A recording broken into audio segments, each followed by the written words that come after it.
Hello guys, today we are going to talk about PCR, which is a scientific term which means polymerase chain reaction. During this corona pandemic, we often come across this word, so I have taken this topic for discussion. So, PCR is a technique used in molecular biology to amplify thousands and millions of copies of a particular DNA sequence.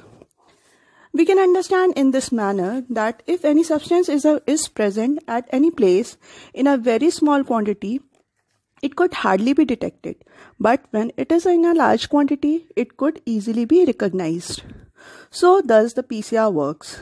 It converts a small quantity of DNA or RNA in a large quantity by making their thousands and millions of copies.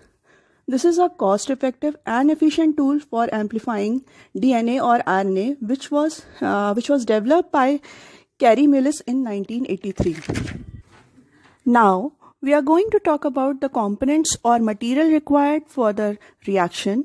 So, first of all, we need a DNA template, which is to be amplified or recognized. This DNA has been extracted from the organism, which is to be identified. The dNTPs, which are the mixture of nucleotides, is being added, which are being used for synthesis of copy of DNA. Next is PCR buffer, which is used for maintaining the pH of the reaction. Now the specific primers are being added, which are made according to the probable organism to be identified. For example, if we want to identify E. coli species, we will use the sequence of that organism in the primer. Both forward and reverse primers are used. And lastly, Taq polymerase enzyme is used to catalyze the reaction. Taq polymerase can withstand the temperature up to 95 degrees Celsius. That is why it is being used in this reaction. This technique involves mainly three major steps. First is denaturation, which stands for separation. In this step, double-stranded DNA is separated and forms single-stranded polynucleotide molecules by heating it up to the temperature of 94 to 96 degrees Celsius. The second step is annealing, which stands for joining or binding. In this step, the primers attach themselves to the single-stranded DNA when the temperature is lowered up to 45 to 60 degrees Celsius. And the third and the last step is extension, in which the annealed primers are extended themselves and makes thousands and millions of copies, which are similar from the initial ones.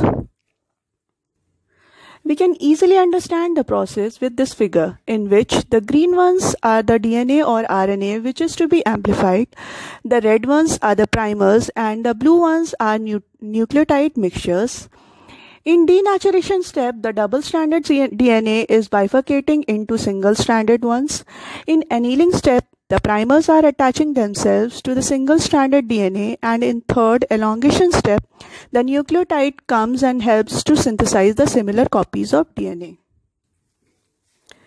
There are several types of PCR based on the modifications made to the PCR method to enhance the utility of this method. These are real-time PCR, which is also called as quantitative PCR, and then reverse transcriptase or RT-PCR, multiplex PCR, nested PCR, etc. We will discuss about these types of PCR in the next video. Now we come to the application part. As we all know, PCR technique is applied to identify the microorganism isolated from the patient's specimen. The second application, which is very important for genetic fingerprinting, by which one person can be uniquely discriminated from the entire population of the world. And third application is detection of the mutation occurred at gene level for identifying the genetic diseases. And the other applications are cloning genes and PCR sequencing. Hello